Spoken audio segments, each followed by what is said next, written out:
तो 85,000 रुपए इंस्टेंटली खत्म हो गए। ठीक है ना। लॉस नंबर 1, महंगा बेच रहा है, खरीदते टाइम महंगा बेच रहा है। लॉस नंबर 2, जीएसटी में कुछ पैसा चला गया।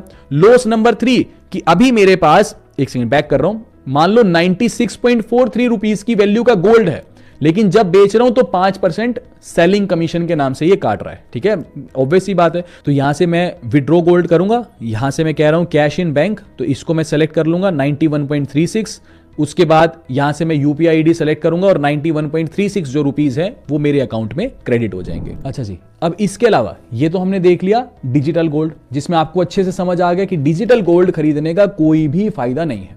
दूसरा तरीका जो कि हम डिस्कस कर चुके हैं, पर थोड़ा सा फिर डिस्कस कर लेते हैं।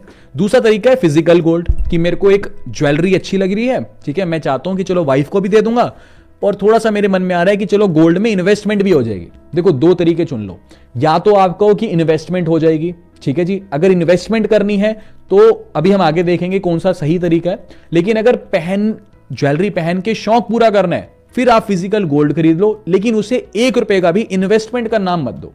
क्योंकि जब आप फिजिकल गोल्ड खरीदने जाते हो, ठीक है, जैसे तनिष्क, मालाबार, ये जो बड़े बड़े ज्वेलर्स हैं, इन पे कम से कम 20-25% मेकिंग चार्ज लगता है। यानी अगर मैं 1 लाख रुपए का सोना उठाता हूं तो उस पर 25,000 रुपया मेकिंग चार्ज लगेगा, फिर 1,25,000 बिल बन गया। अब 1,25,000 रुपए के ऊपर गोल्ड के ऊपर 3% जीएसटी भी लगेगी, यानी ऑल टुगेदर वही 1,28,000 रुपए के आसपास जो है क्या नाम है, मेरे को गोल्ड पड़ जाएगा। ठीक है, यानी खरीद के तो मैं 1 लाख रुपए की चीज आया, लेकिन खरीद के आया मैं 1,28,000, 1,29,000 रुपए के आसपास। भाई 1,28,000, 29,000 रुपए उसको दिए, ठीक है, बदले में घर पे मैं सिर्फ 1 लाख रुपए की ही चीज लाया, और जब मैं उसको बेचने जाऊंगा तो जिससे खरीदी है वो तो ले लेगा, चलो, लेकिन अगर उसके अलावा मान लो मैंने शहर बदल लिया, कहीं और चला गया, फिर किसी दूसरे ज्वेलर को अगर मैं बेचने के लिए गया, तो वो आराम से 5-10% पैसा काट करके गोल्ड का प्राइस देगा। यानी 1 लाख का गोल्ड है तो बदले में 90,000 रुपए ही देगा।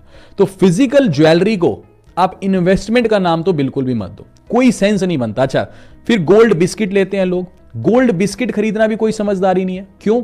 जब आप गोल्ड बिस्किट या गोल्ड कॉइन्स खरीदते हो, तो जैसे आपके जो बड़े बड़े ब्रांड्स हैं, तनिष्क, मालाबार वगैरह, ये 5% मेकिंग उनके ऊपर भी लगाते हैं। मान लो 50 ग्राम्स का आपने गोल्ड बिस्किट खरीद लिया, तो उसके ऊपर भी 5% मेकिंग प्लस 3% जीएसटी लगेगी, उसका भी कोई सेंस नहीं है। अच्छा, अगर किसी लोकल सुनहरे से खरीदते हो, मान लो लोकल ज्वेलर से खरीदते हो, तो वो कहेगा कैश में पेमेंट दे दोगे तो चलो जीएसटी नहीं लूंगा। दूसरी बात, वो कहेगा कि मेकिंग चार्ज, मान लो आप गोल्ड ब्रिक खरीदते हो या गोल्ड बिस्किट खरीदते हो, तो उसके ऊपर कहेगा 0.5% या 1% मान लो मेकिंग चार्ज, बहुत कम लगाएगा, लेकिन उसमें फिर गारंटी नहीं